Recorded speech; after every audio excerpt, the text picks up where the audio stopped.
सिंह राशि के सभी दर्शकों, कैसा रहेगा आपके लिए वर्ष 2023 जनवरी का महीना। सबसे पहले तो आपको बहुत बहुत हार्दिक शुभकामनाएं देता हूं कि आगामी वर्ष आपके लिए बहुत अच्छा रहे, उन्नतिवर्धक रहे, आपकी कार्य की सिद्धि करने वाला रहे, आपकी मन की इच्छाओं की पूर्ति करने वाला रहे। इस वर्ष 2023 में आपकी हर संभव इच्छा की पूर्ति हो, माँ लक्ष्मी का वास आपके इर्द गिर्द हो, आप खूब तरक्की करें और अच्छा स्वास्थ्य लाभ आपको प्रदान हो, क्योंकि अगर आप स्वस्थ रहेंगे तो ही आप सब कुछ कर सकते हैं और अस्वस्थ आदमी तो कुछ नहीं कर सकता। ये विशेष रूप से कहना चाहता हूँ आपसे। दोस्तों, जनवरी के महीने में ग्रहों की बड़ी उथल फुथल होगी, इसमें कोई दो राय नहीं है, क्योंकि शनि जैसे महत्वपूर्ण ग्रह का बदलाव होगा और होना आपके लिए ज़रूरी भी है, क्योंकि अगर शनि नहीं बदला तो ये और ज़्यादा आपके लिए हानिकारक हो सकता है। इसलिए अच्छी बात है कि जो पिछले 2.5 साल में आप तपस्या से गुजर रहे हैं वो अब आपकी पूर्ण हो जाएगी और अब आपके संकटों में कमी आएगी। आपके लिए सूर्य का, मंगल का, बुध का, गुरु शुक्र का, शनि का, 5 ग्रह का परिवर्तन इस महीने होता हुआ नज़र आ रहा है और चंद्रमा का तो हर 2.25 दिन में होता है। तो 6 ग्रह सीधे सीधे बदल रहे हैं। महत्वपूर्ण फल 6 ग्रहों के बदलाव का। तो आइए शुरुआत करते हैं। आपको प्रणाम करता हूँ, स्वीकार करिए, खुश रहिए। सूर्यदेव 14 जनवरी 2023 को मकर राशि में गोचर करेंगे और मकर संक्रांति हो जाएगी। सूर्य संक्रांति होगी। हर महीने जब सूर्य परिवर्तन करते हैं तो उसको सूर्य संक्रांति के नाम से जाना जाता है। मंगल ग्रह 12 जनवरी 2023 को वृषभ राशि में मार्गी गति से आपको शुभ फल देना शुरू करेंगे आधी रात से, यानी कि अभी उल्टे चल रहे हैं फिर सीधे चलेंगे और सीधा ग्रह अच्छा फल देता है। बुध ग्रह 18 जनवरी 2023 से धनु राशि में मार्गी हो जाएंगे, ये भी इनकी उल्टी चाल बदल के सीधी हो जाएगी। इसके अलावा शुक्र ग्रह जो एक महत्वपूर्ण ग्रह हैं, इनका राशि परिवर्तन कुंभ में होगा और ये होगा 22 जनवरी को, यानी कि इनके परिवर्तन के साथ में एक अच्छी न्यूज़ आपको गुड मिलेगी और वो क्या मिलेगी वो मैं भी आपसे डिस्कस करूँगा। शनि महाराज न्यायमूर्ति, कर्म फलदाता, 17 जनवरी को जी हाँ महापरिवर्तन, अर्कपुत्र जिनका एक नाम सौरी है, जिनको नील के नाम से जाना जाता है, ऐसे शनि महाराज आपके लिए परिवर्तन करेंगे तो इसके बहुत विशेष मायने देखने को मिलेंगे। दोस्तों, सब ये जो कुंडली आपके सामने एक डिस्प्ले में लगाई गई है, इससे आप समझ पाएंगे कि जहाँ 5 नंबर लिखा है वो है सिंह राशि और सिंह राशि के स्वामी होते हैं सूर्यदेव। और वो जो घर बना हुआ है खाना, एक बॉक्स जो है वो, उसको बोलते हैं आपका शरीर, आपका मान, आपका सम्मान, आपका यशो, आपकी उपलब्धि, आपकी कार्य सिद्धि, आपकी राज्य सरकार, आपकी सम्मान की स्थिति सरकार के दृष्टिकोण से राज्य शक्ति की प्राप्ति, आपके ये प्यार का, प्रेम का भी घर होता है। इसके अलावा जहाँ पर आप 6 नंबर लिखा देख रहे हैं उसको बोलते हैं कन्या राशि और उसके स्वामी हैं बुध ग्रह। और वो जो बॉक्स है छोटा सा खाना बना हुआ है, ये है धन का, पैसे का, परिवार का, एजुकेशन का, वाणी का। और जो जहाँ लिखा है 7 नंबर वो है तुला राशि और इस राशि के स्वामी होते हैं शुक्र ग्रह। और वो जो घर है वो है साहस, पराक्रम, विल पावर, सगे संबंधी, विदेश यात्रा का, लंबी दूरी की यात्राओं का। तो यानी कि इम्पॉर्टेंट जिम्मेदारियाँ, इम्पॉर्टेंट हाउस, और यहाँ पर शनि बिल्कुल एंटी चल रहे हैं पिछले 2.5 साल से। तो दोस्तों, सबसे पहले बात करना चाहता हूँ आपके मान सम्मान की, आपके यशो उपलब्धि की, कि आखिर वह हमें कैसा दिखाई दे रहा है। तो समझिए ध्यान से वीडियो को पूरा और अंत तक। आपके लिए आपकी राशि के स्वामी सूर्य देवता पहले 14 दिनों तक बहुत मजबूत स्थिति में है और उसके बाद कमज़ोर हो जाएंगे। जहाँ 9 नंबर लिखा हुआ आप देख रहे हैं इस कुंडली में, वहाँ पर आपके मान सम्मान को लेके बैठे हैं। तो यानी कि मित्र राशि में बैठे हैं, अच्छे हैं। मकर संक्रांति होगी तो शत्रु राशि में चले जाएंगे, जहाँ 10 नंबर लिखा है वहाँ चले जाएंगे। तो आपको कोई शत्रु है, शत्रुओं से हानि होना, अहित लोग आपका करने की कोशिश करेंगे।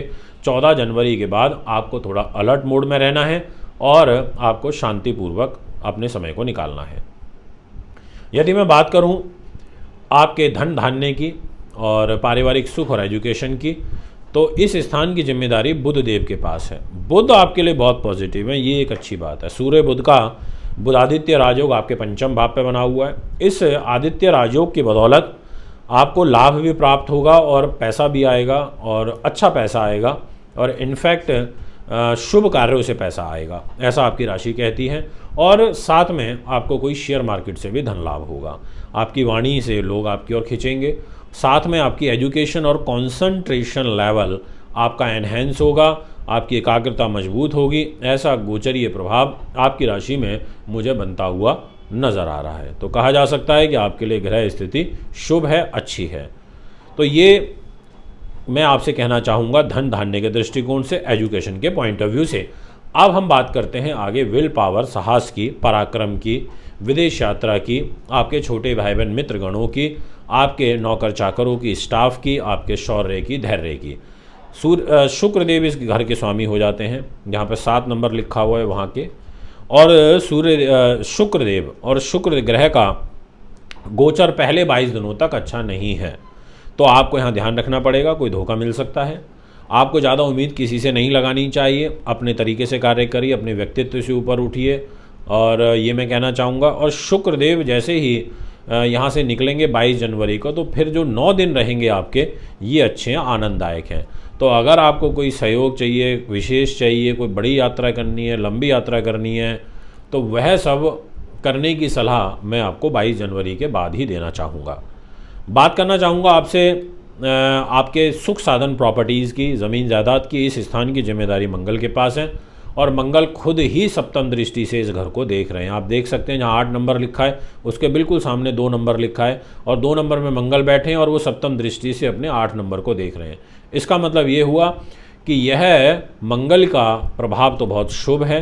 केंद्र त्रिकोण राजयोग बना करके मंगल बैठे हैं, और यहाँ पर मंगल बैठे भी कर्म भाव में हैं, और मंगल की गति 12 जनवरी से पॉजिटिव हो रही है। तो आप प्रॉपर्टी, भूगर्भ, माइनिंग से रिलेटेड काम कर सकते हैं। ईंट रोड़े बदरपुर जो बिल्डिंग्स मटेरियल सप्लाई का काम करते हैं उनके लिए अच्छा है। जो लोग ईंट भट्टे का काम करते हैं उनके लिए भी अच्छा है। एक प्रकार से आपके लिए ग्रह स्थिति अच्छी हो रही है, ये मैं कहना चाहूँगा। आप अपनी मन की इच्छाओं हेतु प्रॉपर्टी से रिलेटेड कार्य कर लीजिए।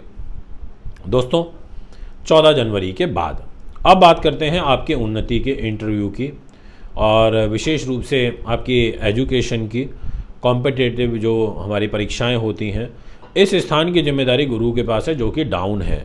तो गुरुदेव का डाउन होना अच्छा नहीं होता, और इस घर में भी बुध बैठे हैं, तो बुध तो पूरे महीने रहेंगे, तो बुध संभाल लेंगे। इसलिए 60% पॉजिटिव है, 40% नहीं है। आपको यहाँ पर थोड़ा ध्यान रखना है, सावधानी पूर्वक कार्य करना है, और पूरा मन से, भाव से कार्य करना है। और इसके अलावा जो भी करना चाहते हैं वो आप सोच समझ के, विचार करके, बड़े घर के बुजुर्गों से सलाह लेकर के कार्य करिएगा, ये मैं कहना चाहूँगा। 14 तारीख तक सूर्य देव आपके गर्भगृह पर बैठे हैं, और केतु की दृष्टि भी, राहु की दृष्टि है, इसलिए गर्भवती महिलाएं भी ध्यान रखें। अगर बात करें स्वास्थ्य की, तो रोग, चोट, शत्रु, बाधा, तनाव, टेंशन, इस घर की जिम्मेदारी आपकी पत्रिका में आ जाती है शनिदेव के पास, और शनि का परिवर्तन हो जाएगा दिनांक 17 जनवरी को। तो 17 जनवरी के बाद एक शश नाम का महापुरुष राजयोग बनेगा, और यह राजयोग आपके लिए काफ़ी अच्छा रहेगा। दाम्पत्य जीवन आपका अच्छा रहेगा, इसमें किसी प्रकार का कोई दो मत नहीं है, ये मैं आपको 100% कह देना चाहता हूँ। इसलिए बिल्कुल निश्चिंत होकर के आप कार्य करिए। अगर आपको कोई व्यापारिक समझौते करने हैं तो वो आप कर सकते हैं, बड़े एग्रीमेंट कर सकते हैं, बड़ी यात्राएं आप कर सकते हैं। 17 जनवरी के बाद आपकी जो ग्रह स्थिति रहेगी वह फेवरेबल बनती हुई नज़र आ रही है, ये मैं कहना चाहूँगा।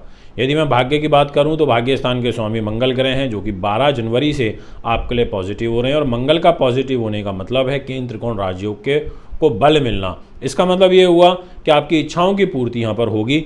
इसका मतलब ये हुआ कि आप जिस कार्य को लेकर के बहुत ज़्यादा तनाव में चल रहे थे, सरकार से जुड़ा हुआ, वो काम हो जाएगा जो लंबे समय से पेंडिंग था। इसके अलावा यहाँ पर मंगल ग्रह के द्वारा अगर आपके पिता को हानि पहुंच रही थी, उनको बैकएक रह गया है, मांसपेशियों में खिंचाव रहता है, ऐसी कुछ समस्या उनके जीवन में चल रही है, उनको बीपी रहता है या हेडेक रहता है, तो उससे भी मुक्ति का योग बन रहा है, यानी कि उससे बाहर वो निकल जाएंगे। ऐसा गोचरीय प्रभाव यहाँ बन रहा है। दोस्तों, ये है आपका भविष्य फल। अगर आप हस्तलिखित वार्षिक राशिफल बनवाना चाहते हैं तो उसके लिए आप में संपर्क कर सकते हैं। एक बार पुनः मैं आपके बीच में उपस्थित हूँगा। अभी आपसे इजाज़त चाहता हूँ। नमस्कार, धन्यवाद।